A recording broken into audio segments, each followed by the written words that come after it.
Now, being a stand-up comedian can be a hair-raising experience at the best of times. How about doing it during the current state of emergency in Pakistan? And your play is called Jesus, the Guantanamo Years. Abie Philbin Bowman is my guest. He took part in the World Performing Arts Festival in Lahore, and let's find out what the locals made of it. Now, okay, Abie, this is interesting. We spoke, didn't we, face to face when it first came out? When I was in London last time we spoke. Right. Yeah, that's right. With Jesus the Guantanamo Years, and a very, very funny man, fascinating man you are indeed. Now, since then, of course, it's taken on a whole different dimension, Jesus the Guantanamo Years. Yeah. Now, talk to me about how it came to go to Pakistan. Well, essentially, the show has been in gestation for a while, and about 2 years ago, I met a very interesting Pakistani-American performance artist called Fawzia Afzal Khan, who was born in Lahore but is now based in the States. And she came to Trinity College Dublin, and she was doing a performance piece which was very interesting and provocative, and afterwards I got talking to her and tell her about my show. And we were really hoping to get it over to America. And I did get it over to America during the summer, which was quite interesting, just getting through US immigration with a show about, Jesus not getting through US immigration. Well, we'll talk about that in a bit, yeah. But anyway, so we were talking about that. And then she got transferred to teaching in Pakistan, and she was invited to perform in this performing arts festival, which had been running for many years. People might know it's run by the Rafi Peer Theatre Network. Rafi Peer is a sort of great grandee of Pakistani theatre, I'm told. Right. And so I'll take your word for it. Well, I didn't know this either, but this is what I was told. So basically, she got them in touch with me, and they had looked at what I do and said this would be great. And of course, then about 3 weeks before I meant to go over, a state of emergency was declared, and I went, yeah, do you still want me to come over and do a show about people in Guantanamo, innocent people being locked up under anti-terrorism laws? Because that is kind of what's happening in Pakistan. And they were like, no, please come over if you're happy to come over. And I did a bit of research, and I asked some friends who were on the ground, and everyone said, look, whatever it says in the papers, because you see stuff on the news, and if you're not from the region, you don't really necessarily know how normal it is on the ground. Absolutely. But everyone who I spoke to on the ground said, no, look, honestly, everyday life is going on as normal. Come on over, you'll be totally safe, you'll be totally fine. And I was, and I actually had a wonderful, wonderful time. What about your friends and family at the time, though? Because often, you yourself, obviously a fairly fearless man, but your friends and family are like, Abie, what are you doing? Yeah, there was a bit of that. There was definitely a bit of people going, are you completely crazy? But I was like, look, guys, we're Irish. In the 1980s, people go, oh, you can't go to Ireland. It's full of terrorists. You know. And the truth is, unless you went to 2 or 3 really dodgy places at the wrong time, you were perfectly safe. And people said to me, look, if you go to a rally, in the middle of, a rally and sort of start throwing stuff at police, you'll probably get arrested, Well, yes. But if you don't do that, you're probably fine. And I'm sure that wasn't on your list of things to do It really before. wasn't. So it went right down my list. Actually, under normal circumstances, I would have loved to see a rally just to see what it was like and just to observe the thing. But I thought, you know what? For safety reasons, I won't get involved. So as a result, yeah. It was perfectly safe. Whenever someone like yourself lands in India, Bangladesh, Pakistan, Sri Lanka, there's always the obligatory press conference. Did you have the obligatory press conference? No, I didn't have a press conference. You didn't? I wasn't that exciting or important. No, but did you have journalists that would come and interview you? The whole festival was kind of had. Or were they all journalists. locked up at the time? No. I think to be honest, the journalists of Pakistan had slightly bigger issues to cover than my one-man show at the time.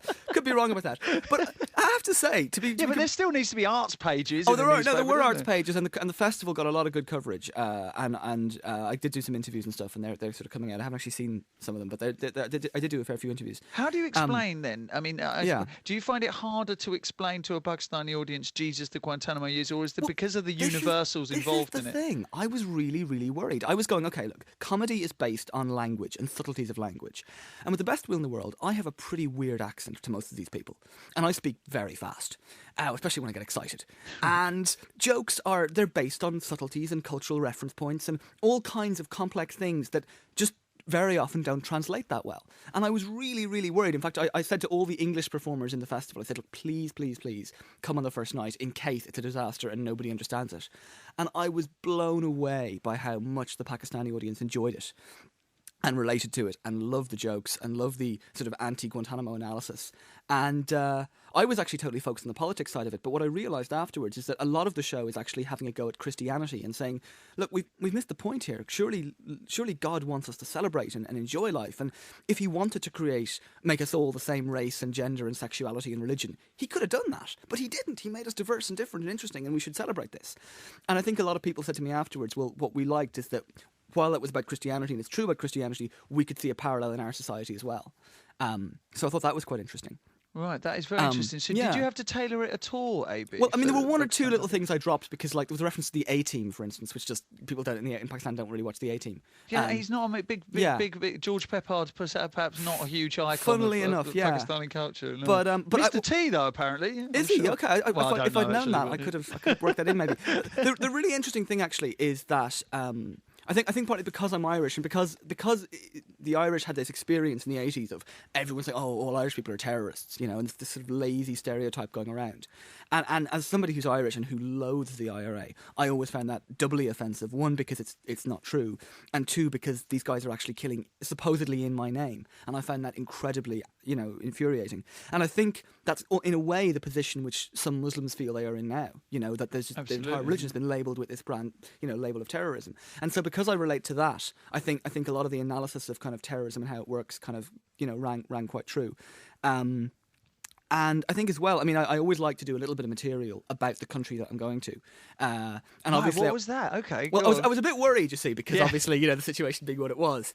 And so what I said was, look, first of all, I want to just make it very clear that this show is about Guantanamo and it's about Jesus. It's not about anything else.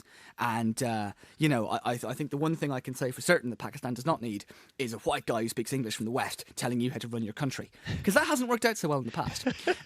However, what I love about this country, and this to is be fair, true, there may be a few Pakistanis that may think, you know what, well, you give it a go because our own people haven't done a great job of it. Yeah, but there's still a fair bit of foreign interference, I would say, right now. Yes, there most certainly so is. I don't know. Anyway, we can debate that one. But I said what I do love about Pakistan, and this was true, is the diversity of opinions. That I said I was told not to mention Musharraf, so I didn't. So I said what I love. I had two people after last night's show arguing about it, and one of them was a supporter of Imran Khan, and the other one really doesn't like Imran Khan. He thinks he's a great cricketer, but not a great politician. And the Imran Khan fan said, this show is brilliant. It's clearly got a message for Pakistan. The message is clearly that, you know, it's terrible when the government locks up innocent people under anti-terrorism laws. And the other guy said, no, you don't understand at all. What he's really saying is the Americans, they lock up 15-year-olds, people who can't speak English. At least in Pakistan, we have the decency to lock up people who can defend themselves. Lawyers, journalists, politicians, they know the system and they can fight back. And that's the message. There was one joke I didn't do, which I think was probably a good thing not to do, because apparently Musharraf is actually a big fan of this festival. Right, okay. And it started like 15 years ago. It's an international puppet festival, and now it's a big theatre festival. It's got dance and music and stuff. And I was going to say, it's not surprising he's a big fan, because after all, he is an international puppet. But I didn't say that, because I just thought that is kind of pushing it. And really, I do quite like being free.